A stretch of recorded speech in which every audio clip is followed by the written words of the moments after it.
libraries. We have two guests today that are joining us to help flow with the discussion. We have Fred Gittner from the New Americans Program and Tamara who is the health coordinator here at Queens Library and PSD.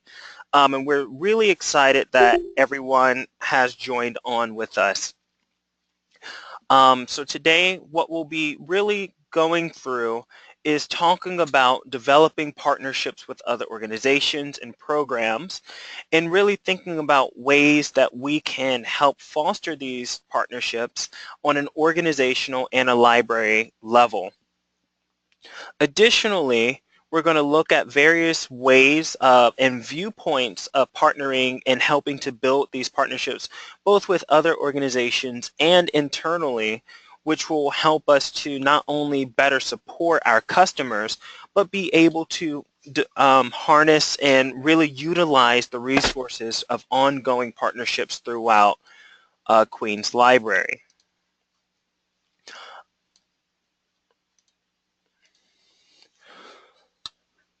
So when we're thinking about nonprofits and partnerships, we realize that it has become a near necessity, if not a full necessity, to be able to partner with other organizations. Many people have started coming to the library, and many libraries have started making it the goal to become kind of a one-stop shop for all customers, where they can come in and get all of their services and needs met. However, when we're thinking about on an organizational perspective and when we're thinking about our own goals and missions, it becomes challenging to be that one-stop shop, which means that it's extremely important for us to have other organizations and programs that we partner with. And I would say, can you hear me okay? Yep. I would say that doing health-related work in a non-traditionally health institution, it's especially important to have really, really high-quality partners. You know, hospitals, health clinics, even universities, in order to make sure that we have really strong referrals and that we are providing programs that are really meeting the health needs that our customers are coming to us with, because these aren't things that we sort of have readily available in-house. So, you know, these partnerships are really critical. And I'd say the same thing for New Americans Program with serving the different immigrant groups in Queens. Obviously, we don't have lawyers, doctors, educators on staff who are familiar with the specific needs of immigrants in presenting workshops. So if there's an important issue to be addressed, let's say legal attendance rights or health issues, as Tamara was saying, or school issues, how to enroll your child in school, we need to be in touch with community-based organizations, government entities, and in order to provide the informational services that we want to do for example, coping skills workshops, but also partners for cultural arts workshops such as the Queens Museum, because again, they have high-quality presenters and who, especially with the New Yorkers program we work with, who are bilingual. And it is also necessary to think about what these partnerships look like, right? So we do want to make sure that we're not partnering with so many organizations that we're missing kind of the root need of the customer, but we're looking at whether or not these organizations are actually going to match the needs of our customers. And so we do want to look for organizations that are compatible with our own organization here at the library. We want to make sure that everyone is able to, one, be able to match our mission in ensuring that we are seeing that these organizations are enhancing the services that we offer and not really either taking over some of the services we offer but making sure that we're able to meet the needs of the customers that we refer to them. For sure. I mean, you're of course looking for those organizations that can support and complement the library, and vice versa. We want to be sure that we're actually adding to what they're doing. You know, similar missions. For example, the library doesn't typically partner with for-profit organizations, but when we do, you know, we want to be very careful that those organizations aren't trying to actively recruit or profit from our customers. Once we've found these really great institutions that we want to partner with, it's really important also to cultivate those relationships and reach out to them regularly, even when you're not in an active partnership. You know, start small, maybe with a pilot or an informal collaboration, just to test things out, make sure that, you know, it's going well and that it's what you were envisioning before, you know, for example, you enter into a multi-year grant. And kind of the point that you were making before, you don't want to be afraid to say no if it's not a match. I don't know, maybe this is a good place, Fred, for us to talk about some of the different partnerships. Yeah, so so sort of when you're starting a partnership, you know, usually you set up an initial meeting so you feel comfortable with the people from the other organization, and then to find out, sometimes, for example, some of the ones we do, the particular reason that we want to meet with them is because they've received a grant to do a specific type of project, and that to get a wider audience that they would like to work with the library. So, and then once you've established something, as Tamara was saying, even if you're not working with them afterwards right away, you still want to continue to touch base with them and stay in touch, because one of the other reasons you're working with organizations is that you may be applying for a grant that may pop up and you need letters of support. You need to show that you've worked with different types of organizations depending on what you're applying for. And then, yeah, so Tamara can start talking about some of the partnerships that she's had. Sure. And I think I kind of in my mind categorize them into sort of these more formal partnerships and more informal partnerships. So through our health-related programming, I actually started out working at the library through the Queens Library HealthLink program, which was a formal partnership with Albert Einstein College of Medicine, the Queens Cancer Center, the American Cancer Society, and the library. And it was, you know, everything was kind of figured out ahead of time, what each partner would bring, what each partner would provide. The library would organize different community groups. We could make referrals to Queens Cancer Center. Albert Einstein would do very careful evaluation. It was very formalized. We've also had formal partnerships. Some of the people on the line might be familiar with our partnership with Planned Parenthood to do staff capacity building. So, for example, the library has a need. You know, people are coming to our staff with sexual and reproductive health related questions that maybe people aren't feeling comfortable and confident answering. So Planned Parenthood comes in and they provide this in-kind staff capacity building support to address that specific need. So those are a couple of examples of formal partnerships. We've also we've worked with the Association of Chinese American Physicians and NAP and Older Adult Services. The Association of Chinese American Physicians is a partnership of all different physicians who are Mandarin speaking, who come and provide programming at Flushing Library. So that's something that's kind of flexible and iterative, and as a new topic comes up that people are asking about, we're able to provide programming on that topic. Similarly, we have informal partnerships with different hospitals, local health clinics. Plaza del Sol is currently providing every 2 weeks Spanish programming at Corona Library. So I think what I'm kind of trying to get at is that once we're seeing what these needs are, we can either come up with something very formal, a very, you know, different levels of how strict the partnership is, and we want to make sure that it's a win-win for everyone. Maybe that's a good number of examples. If people want more, I can certainly provide. And in some other areas, for example, citizenship has become a very important topic. It's on the national agenda, it's on the state agenda with the Office of New Americans, and it's on the city's agenda. So we've been able to partner, for example, with the Mayor's Office of Immigrant Affairs for the NY Citizenship program that's going on at 4 locations.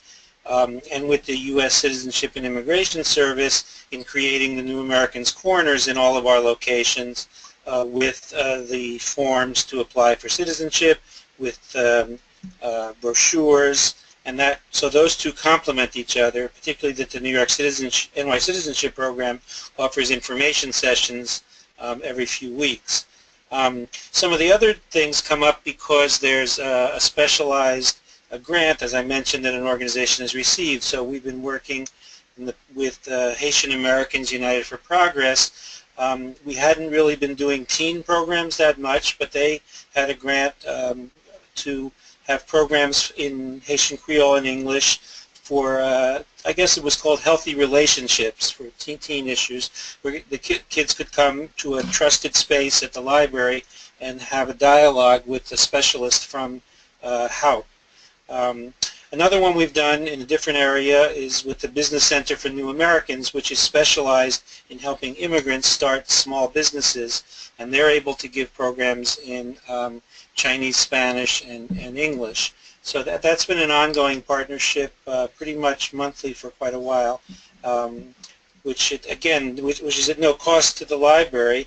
It's being funded by an outside source. But we try to move it around to different libraries so that people in different neighborhoods have an opportunity to take advantage of it. Wonderful, thank you. And so just to kind of cap that off, it is important that when we are working with these partnerships and cultivating these relationships, that we look at the different ways that we can support each other and that we can continue to develop these relationships and expand them even more so.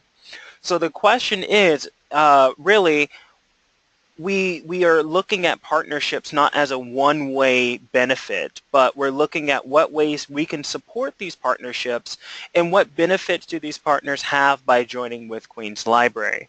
So it is important for us to really take into consideration what our libraries have to offer, whether this is meeting spaces, whether this is expansion of programming, or whether this is increasing the number of referrals to these organizations. So, again, as was mentioned before, one of the reasons that the partnerships work is that the library is a safe and trusted space that people come to more naturally than they might to just an office building or something for an organization. But one big thing that we can offer is our marketing services and publicity, the communications. We can create bilingual flyers, we can send them out, we can they're in our magazine. We also have social media that can promote programs in English and Spanish. So those kinds of services, particularly if you're working with a smaller organization, can be very attractive to them as well to work with the library. And one thing that I would add, since I'm coming from a public health background, a couple slides ago we mentioned that donors are looking for organizations that offer comprehensive solutions to clients. But in the context of this slide, if you consider donors as your partners, when Queens Library is competing with traditional medical institutions to provide health information or related services, it's kind of a tough sell to say that we, Queens Library, will be creating referrals versus providing the actual services. Because again, we're competing with, you know, maybe a hospital, for example, or a health center to carry out a health intervention. But then when Queens Library can highlight the multitude of comprehensive programs and services that are available, you know, through the community libraries, through JBA, NAP, the ALPs, case managers, it becomes a much stronger and more appealing proposal because we do offer such a multitude of comprehensive services, which maybe a hospital or health institution might not.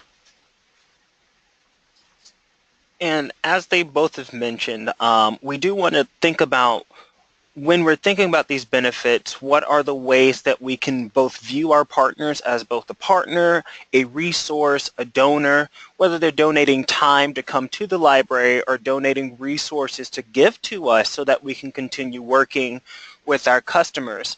We do want to make sure that we're both reaching internally and externally, whether this is, as Tamara said, partnering with the Job and Business Academy to bring in certain informational pieces, or to create a new workshop, or to have a one-day session that allows us to be able to reach out to new potential customers.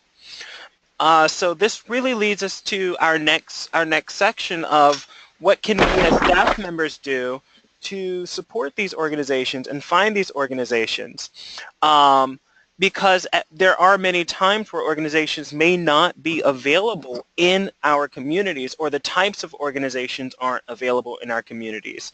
So we do want to look at what ways we're supporting each other, and what ways our partners are able to now provide these resources.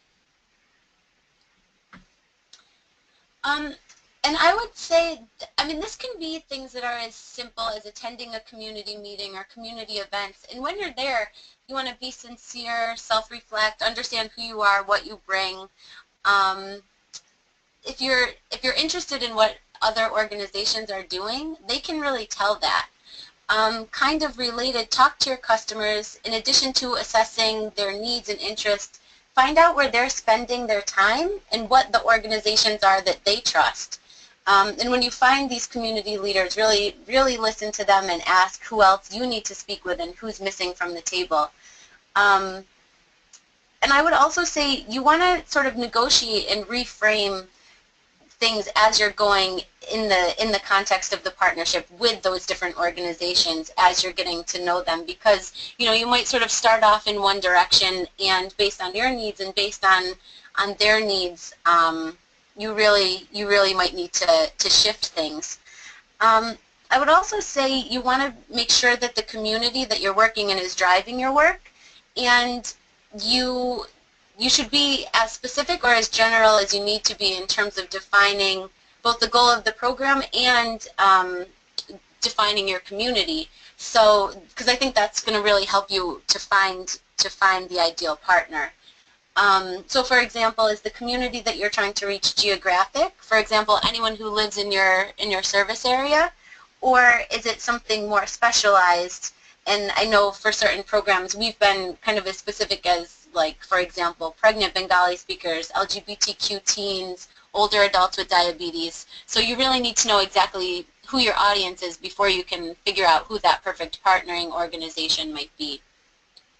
And some of the other things that you can do as staff members is you need to go out of the library and take a look at the neighborhood, walk the streets, look for different signs, organizations, look to see what newspapers are on the newsstands, to see what kind of perhaps some new ethnic groups are in your neighborhood. Participating in community events such as street fairs can be very helpful, because you can see the other people who have tables there will be community organizations most likely in the area. I know many managers do attend community board meetings, which again can be very helpful, because you can see what are the real issues that are being discussed in your area.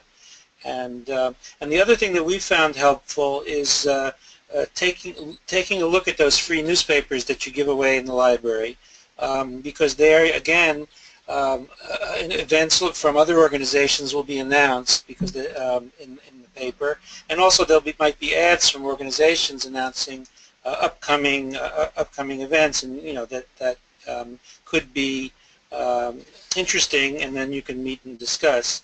We also, in NAP, of course, we also try to look at the ethnic media as well. to get a sense of what's going on in particular communities. But even the English language local media can be very, very helpful.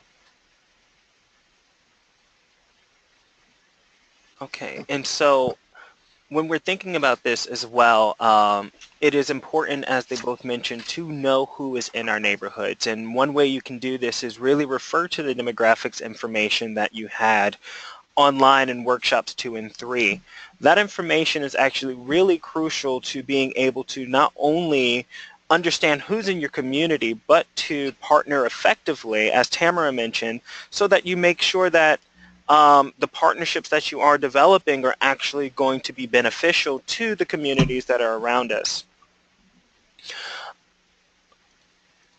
So when we do this, we do want to think about how can we partner on these multiple levels, right? So both internally and externally, looking both into what programs and services can do, what older adults can do, what Job and Business Academy, ALP, NAP, etc. can do to support these customers.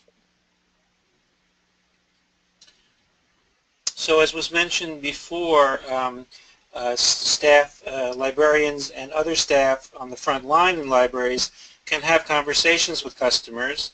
Customers may suggest topics that they are interested in, having a program, for example, at the library. And they also may tell you about organizations that, that they've worked with, or you may have staff that have volunteered at community organizations that they can share with you, and then you can share that information with the different units and programs and services to help develop a program that would be useful for your particular location. Yeah, I was just going to add, if you're open and looking for collaboration, I think most of the time you'll find it. I've seen sometimes where people are maybe a little reticent, or they're nervous about sharing the, sharing the recognition.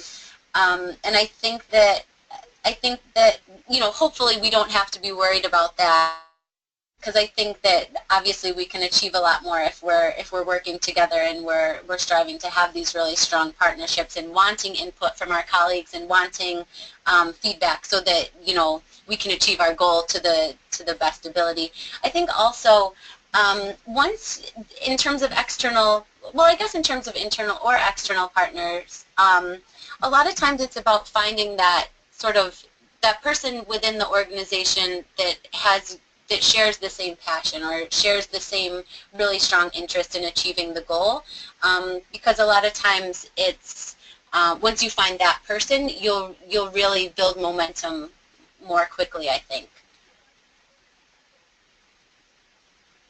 Additionally, we can look at in what ways we can even work with each other as staff members, maybe understanding what's happening at another location in the library system can be really effective to understanding how you can better support your own communities. Although each community is very diverse and very different, there might be shared circumstances that can be addressed, and if we work together constantly, we are then able to address those more effectively. And this leads us to the question, what if there are no other local organizations that are available, which can potentially happen?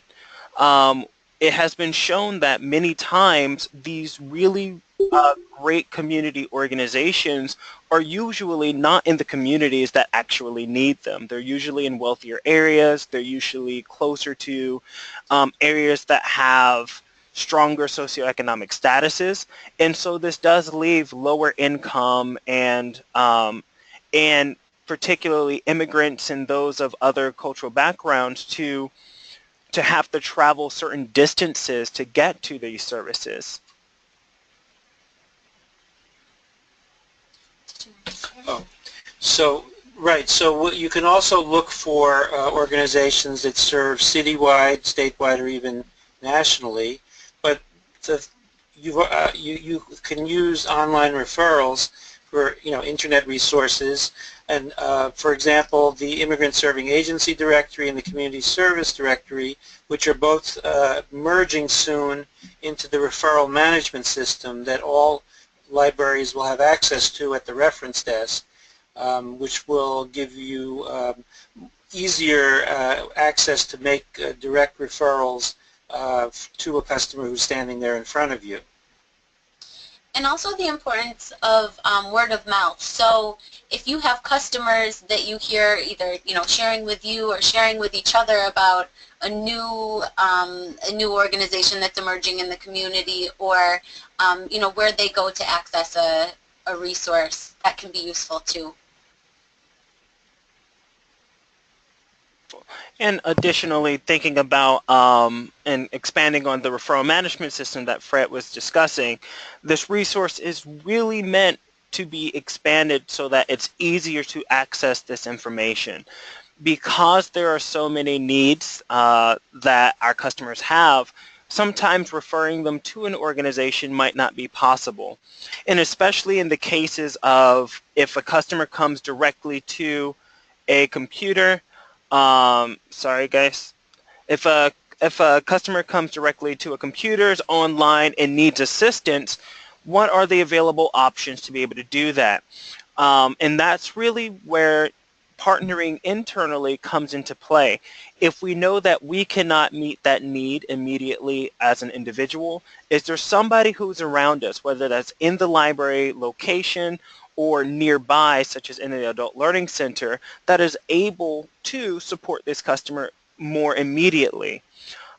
We do want to understand also what are some of the challenges that the customer might go through when they are trying to use these resources outside of the library.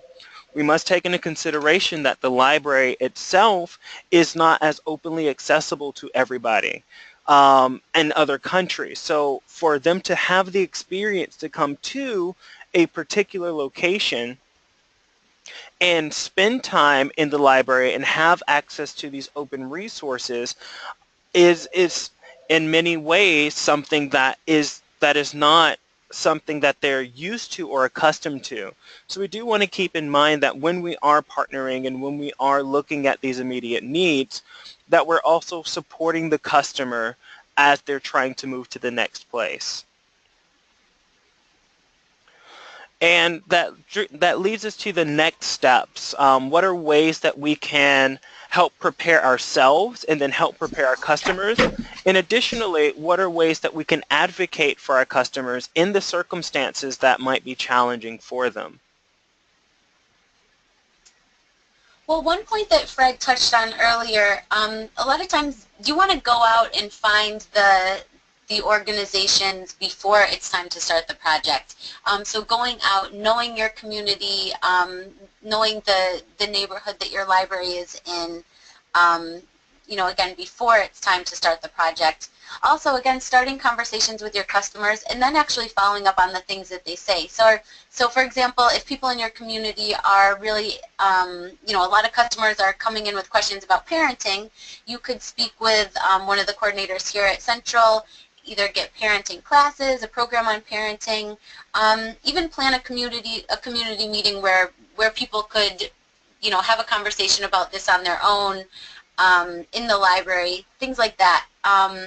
Maybe customers would want to help to co-facilitate,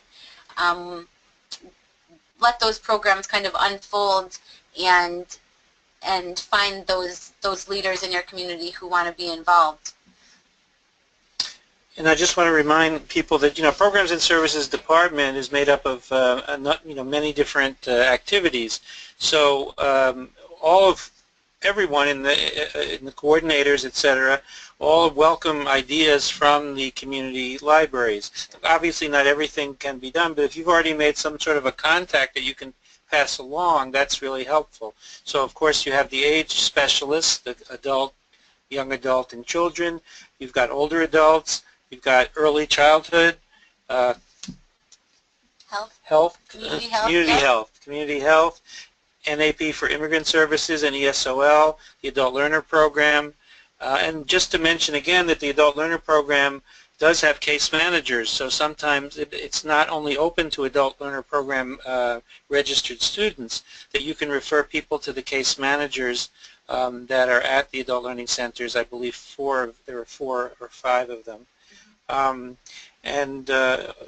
Yes, so again, programs services department is a useful way to get services to your customers.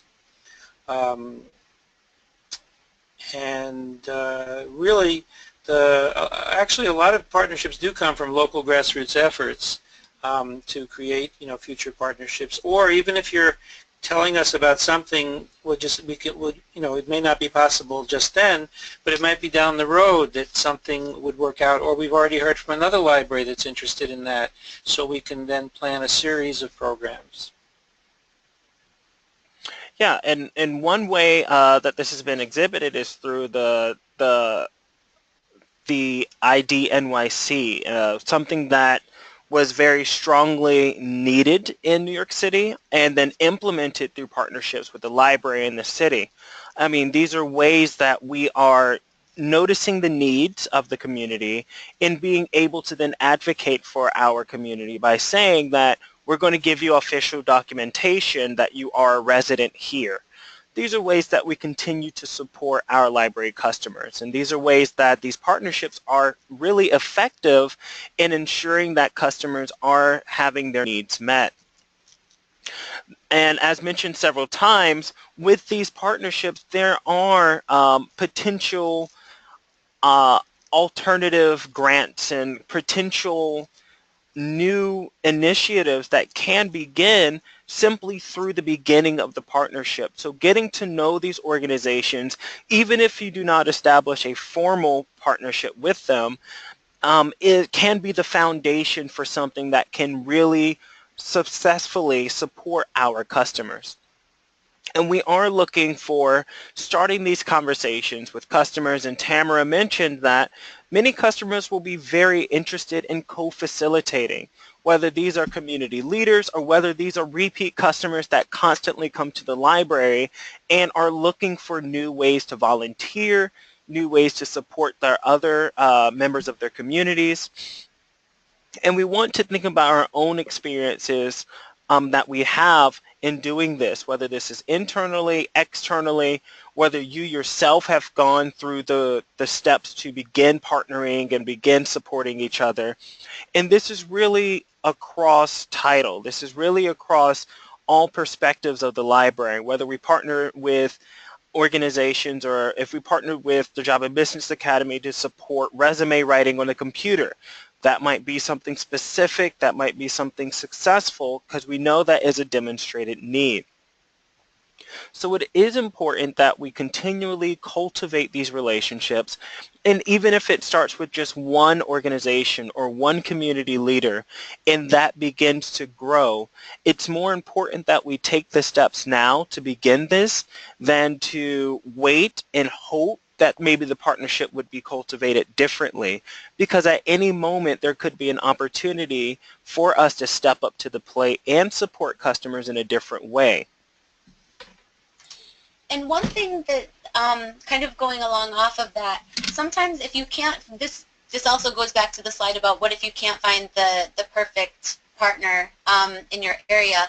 A lot of times if you're really advocating for your customers and you're kind of letting these groups or these conversations naturally evolve in your library, which is, you know, a safe space for these conversations to happen, a lot of times then the organizations that maybe weren't necessarily so interested in partnering originally, once they see how serious you are and the interest that your customers have and that your community has, then sometimes those partnerships become more available sort of later on as the ball gets rolling a little.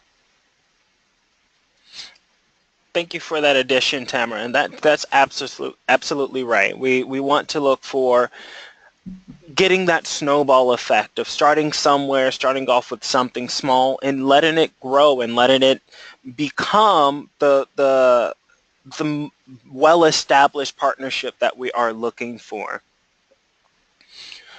All right, at this time, we are going to open it up for any questions that are available, so that Fred, Tamara, and or I will be able to answer some specific questions.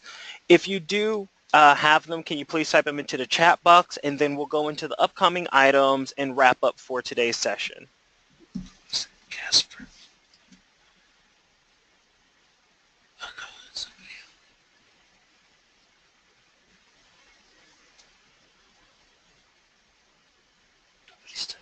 Anyone have